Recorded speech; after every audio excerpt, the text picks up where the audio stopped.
செஞ்சாருன்னு கேக்குறேன்.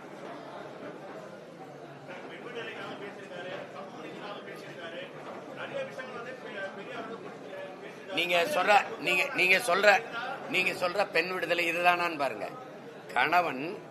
கணவனோடு வாழ்ந்து கொண்டிருக்கும் போது அந்த பெண்ணுக்கு வேற ஒரு ஆண்மகனோட விருப்பம் ஏற்பட்டால் அந்த ஆண்மகனோட போய் இணைந்து வாழ்வதை குற்றமாக கருதக்கூடாது. இதானே அவர் பெண்களுக்காக பேசுனது. ஒரு சமூக சீர்திருத்தம்னா அந்த கணவனோட அந்த ஆண்மகனோட வாழ விருப்பம் இல்லைன்னா சட்டப்படி மனமுறிவை பெற்று நீ விருப்பப்பட்ட ஆணோட போய் இணைந்து வாழுன்னு சொல்வது ஒரு சரியான ஒரு நீங்க சொல்றது நான் கேட்டதுக்கு பதில் சொல்லுங்க. அதுதான் அவர் சொல்றாரு.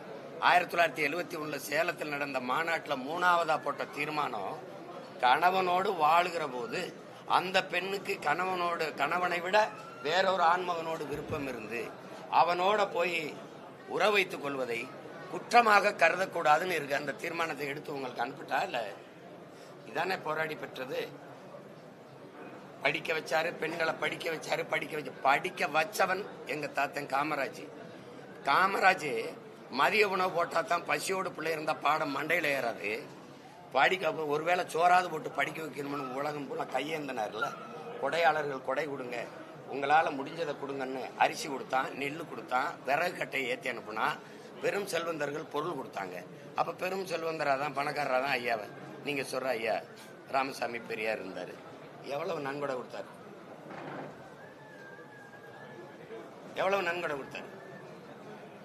எதையாவது பேசிக்காதீங்க நம்பி. வேற ஏதாவது கேள்வி?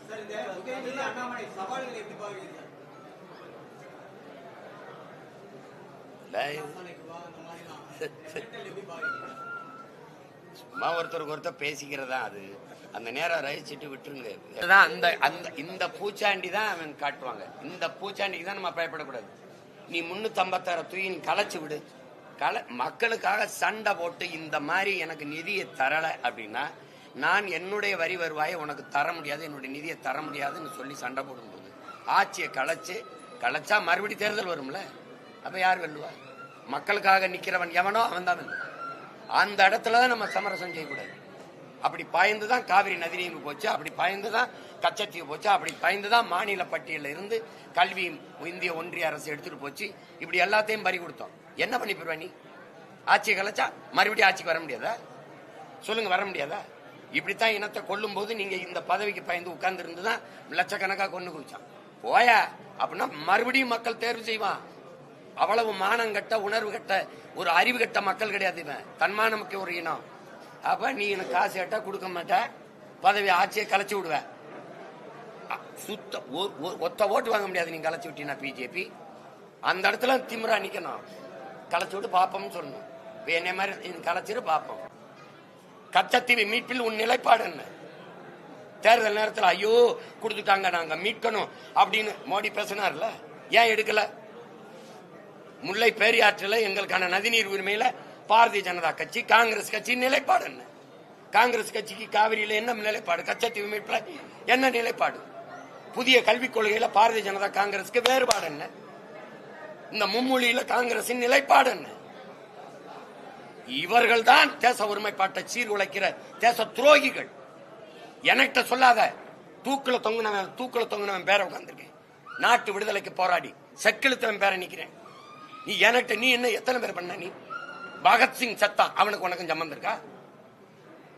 செத்தான் சம்பந்தம் இருக்கா? இந்த காங்கிரஸ்ல இந்த பிஜேபி காரர்கள், RSS யாராவது தூக்கல தொங்குனவன் ஏதாவது இருக்கா? சொல்லுங்க.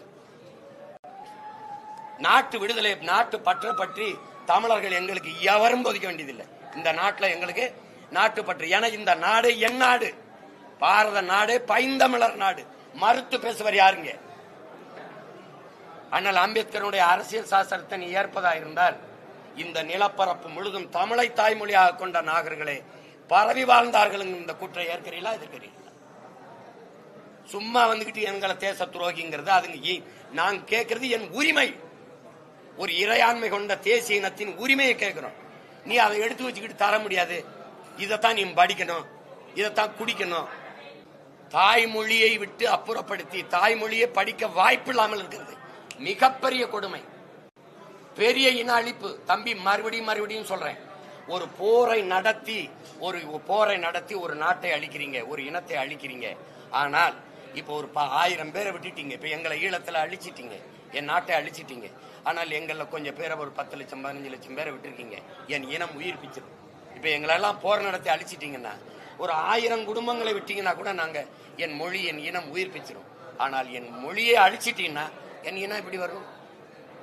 நீ அழிச்சிட்ட, என் மொழி அழிச்சிட்ட. நீ தமிழர் என்று இனிக்க பேசியே என் மொழியை அழிச்சிட்டீங்க. அதுல 3வது மொழி படி. ஆனால் முதல்ல எம்மொழி படி, அப்புறம் மும்மொழி படிக்கிறதுக்கு வாய்ப்பை பேசு. முதல்ல எம்மொழி படிக்க பள்ளிக்கூடம் இருக்கா? அதுக்கு இருங்க, அதுக்கு எல்முருகன் ஐயா பேசுவாங்கல்ல. தமிழ் படிக்க இங்க வாய்ப்பு இருக்கு, எல்லா இடத்துலயும் தமிழ் படிக்க வாய்ப்பு. எல்லா பேர் அறிஞர்னு சொல்றது என்ன? இன்னைக்கு ஐயா மயில்சாமி அண்ணாதுரை சொல்றது என்ன? உயர்கல்வி வரை பயிற்று மொழி தாய்மொழி தான்.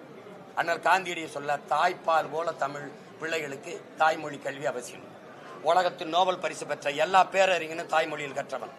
எல்லா அறிவியல் படைக்கிற எல்லாருமே அவன் தாய்மொழியில் கற்றவன். எல்லா நாடும் மேடினா இருக்கும் போது என் நாடு மேக்கினா இருக்க காரணம் நான் தாய்மொழியில கற்கல. திரும்ப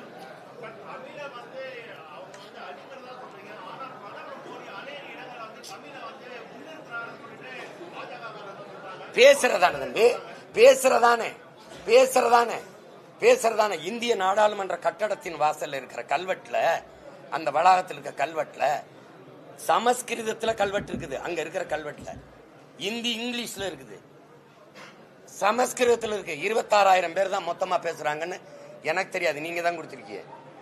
அந்த சமஸ்கிருதத்தை கொடுத்த முன்னுரிமை என் தாய்மொழி 50,000 ஆண்டுகளுக்கு மூத்த முதல் மொழி. நீங்களே சொல்றீங்க இந்திய மொழிகளின் தொன்மையான மொழி, நீ அதுக்கு முன்னுரிமை கொடுக்கல?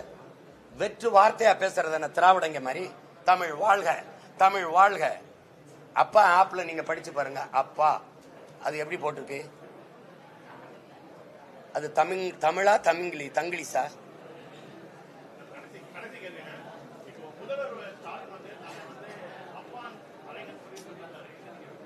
அடே அப்பா அருமை அப்பான்னு தான் சொல்ல தோணும். அடே அப்பா அருமை அப்பா அப்படிதான் சொல்ல தோணும். ஒரு தந்தை, ஒரு நாட்டின் தந்தைன்னா முஜிபுர் ரஹ்மானை தந்தையா கொண்டாடிச்சு அப்படின்னா அவன் அந்த நாட்டின் விடுதலைக்கு போறான். காந்தியை கொண்டாடினா தந்தைன்னு கொண்டாடுது, ஒரு நாடு கொண்டாடுதுன்னா அது காரணம் இருக்கு. அப்பான்னா அந்த உள்ளத்திலிருந்து பேரன்பிலிருந்து அந்த வார்த்தை பிறக்கணும். அப்பா அப்படின்னா எங்களுக்கு தந்தை போல, எங்களுக்கு அப்பா போலன்னு. சும்மா நீங்க பிராண்ட் பண்ணி எவரோ ஒருத்தரை கூட்டிட்டு வந்து அப்பா அப்பான்னு சொல்ல வைக்க, அதுக்கு ஒரு செயலியை தொடங்கிட்டா அப்பான்னு எல்லாரும் கூப்பிட்டுருவாங்களா? மீம்ஸை போய் பாருங்க. ஒருத்தன் குடிச்சுட்டு கார் ஓட்டிட்டு வர்றான், காவல்துறை மறிக்குது, தெரியுமில யாருன்னு? எங்க அப்பா தான் சிஎம்ன்றான். அண்ணா அறிவாலய வாசல் போய் அப்பா எங்களுக்கு சொத்தை பிரிச்சு வைங்கப்பான்னு ஒரு கூட்டம் போய் நிக்குது. எதையாவது பேசிருக்காது தம்பி. எதுல எதிரா நிக்கணும்னு இல்லையா? இதுல இல்லாம நிக்கிறது. நன்றி.